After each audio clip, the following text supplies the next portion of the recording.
So this is installment number 2 of Grant Street Parade. I'm Melanie, and this is...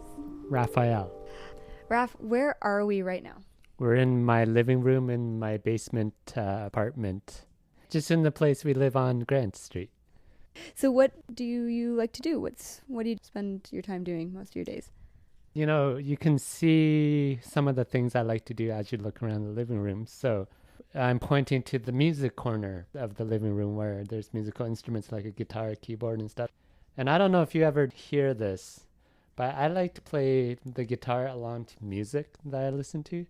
And usually when there's no one around, I like to play it really loud. But I'm a very nice neighbor, and there's people living upstairs. And usually I wait until they're, like, if nobody's around, then I'll crank it up really loud.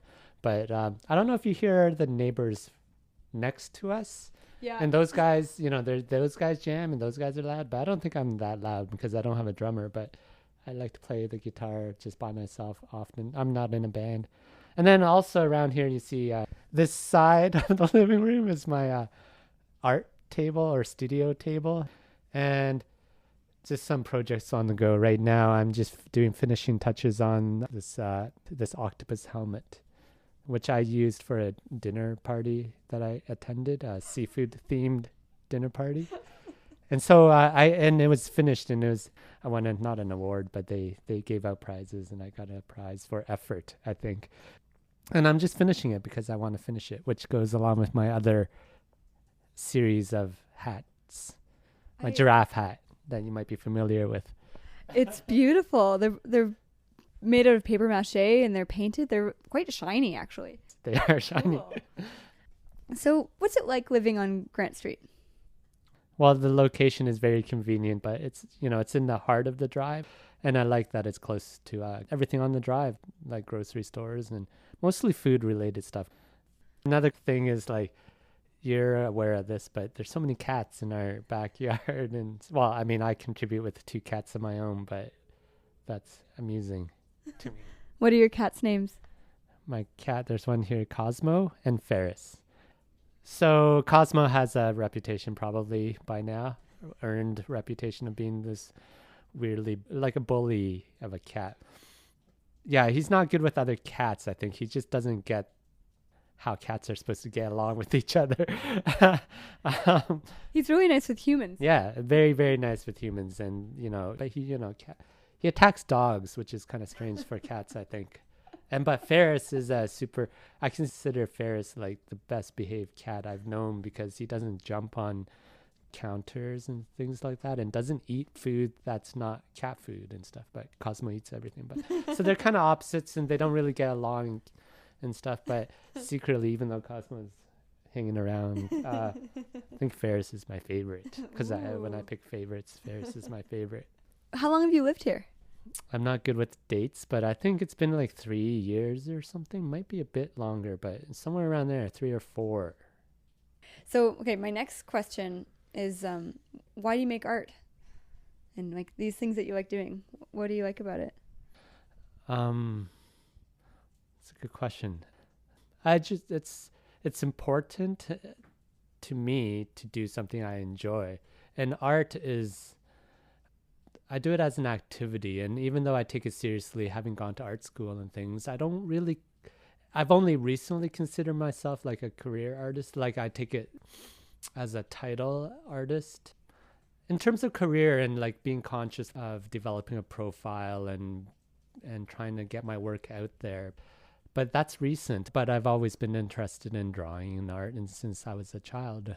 But I know now that it's something I enjoy and that if I say don't work on something creative, I get maybe depressed or something. But, I think life is more fun doing fun things. And I'm serious about this activity of art making and I take it seriously. And I think I have some like critical thoughts behind it. But I think it's all tied to this philosophy of, enjoying one's life and not causing harm. But also to promote appreciating things around us in the world because the world has lots of problems and a lot of things are complex. Issues are complex. Yeah, I don't want to hit people over the head with my own personal politics, but I think promoting fun activity, which extends out into community activities, even in my own way, because maybe I'm not like an activist or a community figure, but I think artwork is how I can relate with people around me and the society and the world around me. And it's to help me engage with the world. So that's why. That's great. I really like that. It's hard to think about why you do something that really means something to you. If you couldn't live here, where would you live? Let's see. I don't know. I like Canada, but I'm Japanese. My background is Japanese, even though I was born in Mexico. Now I'm telling you my life story. But I grew up in Ontario. So Japan would be interesting just because of my background and how I haven't lived in Japan. So I think it interests me and also intimidates me. So I think it's all related to my background. And, my only link to Mexico is because I was born there, because my parents happened to be there when I was born.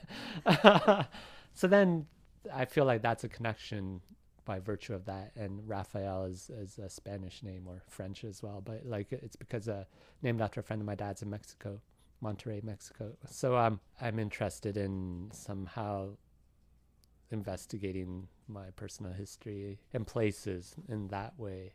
I've traveled around, but I don't think I'm a huge see the world kind of person. I like to live in places. I don't want to be traveling. I like out east in Canada, though. I can imagine living there. So, Rafael, I'd like you to show me one of your favorite things in this house.